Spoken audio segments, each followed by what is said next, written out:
Hello everyone, आज हम आपसे पावर ऑफ पॉजिटिव एटीट्यूड एवं इम्पोर्टेंस ऑफ पेशेंस के बारे में डिस्कस करेंगे। जैसा कि आप सबको पता है कि भारत पहले छोटे छोटे टुकड़ों में, छोटे छोटे राज्यों में बटा हुआ था। ठीक उसी तरह चाइना भी छोटे छोटे राज्यों में बटा हुआ था। चाइना के एक छोटे से राज्य में चोंगसू नामक एक बड़े ही प्रसिद्ध संत रहा करते थे। चोंगसू जिस राज्य में रहते थे, उस राज्य का राजा पड़ोस के अपने राजा से बड़ी उसकी अच्छी दोस्ती थी। पड़ोस का राज्य काफी बड़ा था और यह राज्य बहुत छोटा था, लेकिन चूंकि दोनों की दोस्ती बहुत ही प्रगाढ़ थी, इसलिए छोटे राज्य का राजा भी अपने को काफी शक्तिशाली समझता था। समय बीतता गया।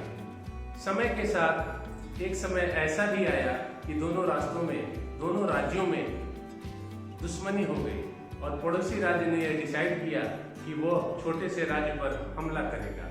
अब इस राजा की हालत बिल्कुल खराब हो गई, तो उसने अपने वजीर को बुलाया और वजीर से कहा कि ऐसी स्थिति में क्या करना चाहिए। तो वजीर का इस चोंगसू नामक संत के यहाँ आना जाना हुआ करता था। तो वजीर ने राजा को यह सलाह दी कि क्यों न एक बार चल के चोंगसू से राय ली जाए कि ऐसी विकट परिस्थिति में हमें क्या करनी चाहिए। तो राजा अपने वजीर और सेनापति के साथ चोंगसू से मिलने, जो कि एक छोटे से मंदिर में, उसी छोटे से राज्य के एक मंदिर में रहा करते थे, ये लोग चल पड़े। वहां पहुंचकर उन्होंने चोंगसू संत से अपनी सारी बातें बताई। उनकी बातों को सुनने के बाद चोंगसू ने कहा, ये अच्छी बात है, तुम लोग कल आओ, मैं कल तुम्हें बताऊंगा कि क्या करना है या क्या होगा, क्योंकि इस मंदिर के देवता जो है रात में मुझसे बात करते हैं। आज मैं रात में उनसे बात करूंगा और फिर मैं तुमको कल बताऊंगा कि तुम्हें क्या करना है। राजा अपने मंत्री और सेनापति के साथ वापस लौट गए। पुनः दूसरे दिन राजा अपने मंत्री और सेनापति के साथ चोंगसू के पास पहुंचे। चोंगसू ने कहा कि विजय तुम्हारी है। मेरे मंदिर के राजा ने आज तक कभी असत्य नहीं कहा। मेरे मंदिर के देवता ने कहा है कि इस युद्ध में विजय तुम्हारी है, और अगर ऐसा नहीं हुआ तो आप मुझे फांसी दे देना। इतना सुनते ही राजा, सेनापति और वजीर सबके हौसले काफी बुलंद हो गए। वो काफी उत्साह और जोश से भर गए और उन्होंने अपने बगल के शक्तिशाली राजा पे आक्रमण कर दिया और नतीजा ये हुआ कि वो जीत गए। युद्ध जीतने के पश्चात ये तीनों पुनः उस संत चोंगसू के पास पहुंचे उन्हें धन्यवाद करने के लिए। चोंगसू ने कहा, उन्हें देखते हैं कि तुम लोग मेरे पास क्यों आए हो, जाओ यहाँ से। तो राजा ने कहा, हम आपका धन्यवाद करने के लिए आए हैं, क्योंकि आप ही ने बताया था कि जीत तुम्हारी होगी और हमने जीत लिया। तो चोंगसू ने कहा कि जीत तुम्हारी होगी क्योंकि तुम लड़ाई किए, तुमने हिम्मत दिखाई, इसलिए मेरे पास आने की तुम्हें कोई जरूरत ही नहीं है। मैं तो बस वैसे ही भगवान का नाम लेकर बोल दिया करता हूँ और मैंने वैसे ही तुम्हें बोल दिया। This is the impact of the positive attitude. ना दूसरी एक घटना इतिहास में है।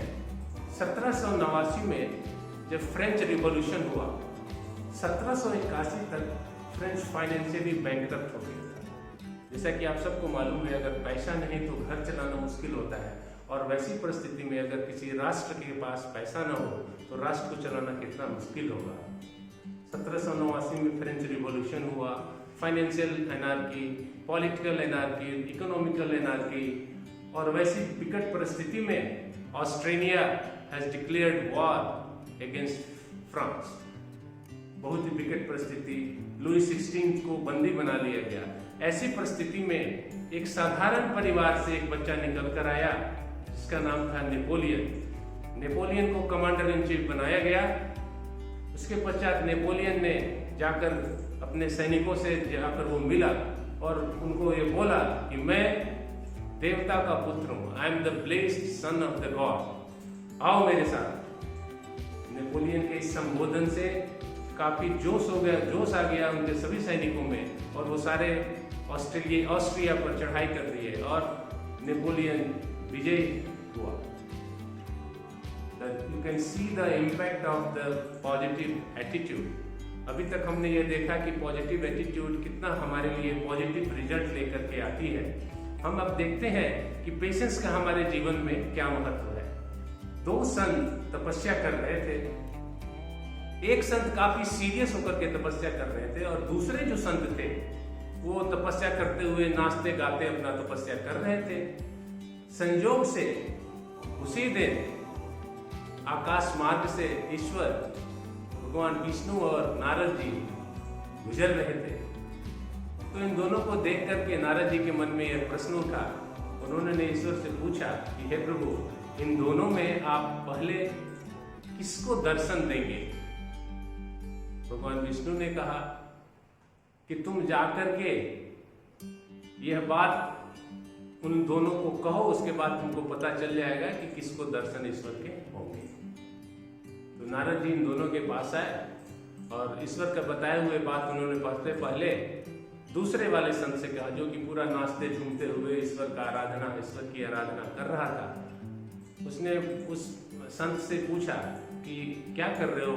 तो उस संत ने कहा कि मैं तो ईश्वर को प्राप्त करने के लिए उसकी आराधना कर रहा हूँ। तो नारद मुनि ने कहा 100 साल लगेंगे, 100 साल से पहले तुमको ईश्वर प्राप्त होने वाले नहीं है।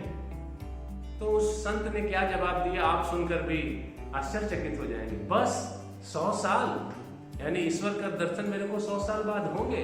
वो और जोर से झूमने लगा।